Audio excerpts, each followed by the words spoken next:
శుక్రవారం ములుగు జిల్లాలో పచ్చదనం పరిశుభ్రత అనే అవగాహన మీద ఫారెస్ట్ డిపార్ట్మెంట్ అధికారులు ములుగు జిల్లాలో ర్యాలీ చేసి ప్రజల్లో అవగాహన ర్యాలీ నిర్వహించారు. పచ్చదనంతో ఇల్లు పరిసరాలు ఉంటే మనం ఎల్లప్పుడూ ఆరోగ్యంగా ఉంటామని విద్యార్థులతో ములుగు జిల్లాలో ర్యాలీ నిర్వహించారు. ఈ కార్యక్రమంలో డిఎఫ్ఓ మరియు ఫారెస్ట్ డిపార్ట్మెంట్ అధికారులు బాలరాజు, శీతల్, ఎల్లయ్య మరియు ఇతర అధికారులు పాల్గొన్నారు. స్వచ్ఛదనం పచ్చదనం కార్యక్రమం తీసుకున్నటువంటి రాష్ట్ర ప్రభుత్వం ఎంతో ముఖ్యమైనటువంటి అంశాలు దాంట్లో పారిశుద్ధ్య నిర్వహణ, ఆఫీసుల క్లీనింగు, గవర్నమెంట్ ఆఫీసుల క్లీనింగు, ప్లాంటింగ్ ప్రోగ్రామ్ విజయవంతంగా చేసుకున్నాము. ఈరోజు ర్యాలీతో ఇది సమాప్తమైంది. దీన్ని అట్లే ఫర్దర్గా కంటిన్యూ చేయాలని నేను మా అందరికీ మనవి చేస్తున్నాను. మాట్లాడదా? ఇప్పుడు మాట్లాడదా? అందరికీ నమస్కారం. మన తెలంగాణ ప్రభుత్వ ఆదేశానుసారము వారి షెడ్యూల్ ప్రకారము 5వ తారీఖు నుండి 9వ తారీఖు వరకు మన స్టేట్ మొత్తానికి స్వచ్ఛదనం పచ్చదనం అనే కార్యక్రమంలో భాగంగా ప్రతిరోజు మా ఆఫీస్ స్టాఫ్ అందరూ ప్రతి గ్రామ పంచాయతీ పరిధిలో 5వ తారీఖు నుండి 9వ తారీఖు వరకు స్వచ్ఛదనం పచ్చదనం కార్యక్రమంలో అన్ని కాంప్లెక్స్ కానీ హౌస్ హోల్డ్స్ కానీ క్లీనింగ్ చేయడంలో భాగంగా, అలాగే మొక్కలు నాటడంలో భాగంగా ప్రతిరోజు మా వాళ్ళు పనిచేశారు.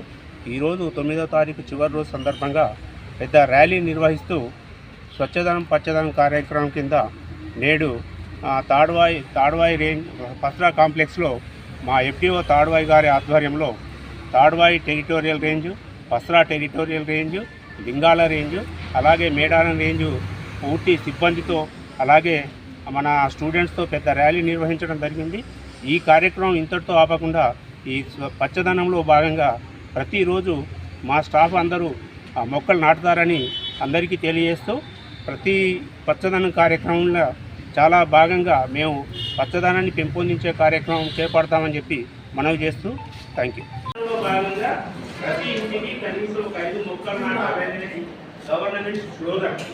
సో ఈ కార్యక్రమంలో భాగంగా మనం 5వ తారీఖు నుండి 9వ తారీఖు వరకు ఇవన్నీ కార్యక్రమాలు చేసుకుంటూ ఈరోజు ముగింపు సందర్భంగా మీ పిల్లలందరితో మంచి ర్యాలీ నిర్వహించిన ఈ సందర్భంగా మీకు, మీ టీచర్స్కి మా అటవీ శాఖ తరఫున చాలా ధన్యవాదాలు. Okay, thank you.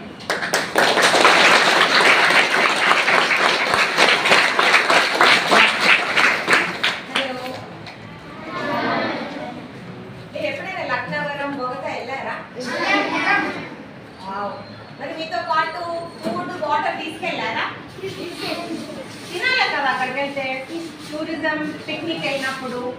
మరి మీరు వాటర్ ఎలా తీసుకెళ్లారు? ఓ రియల్లీ? మరి వాటర్ బాటిల్స్ వేదాగా ఏం చేశారు? ఎక్కడ పడేశారు? అక్కడే పడేస్తారా? డస్ట్బిన్ లో పడేస్తారా? ఎంతమంది డస్ట్బిన్ లో కాకుండా పక్కన తాగి పడేశారు? నిజం, అబద్ధం కాదు, నిజం చెప్పండి.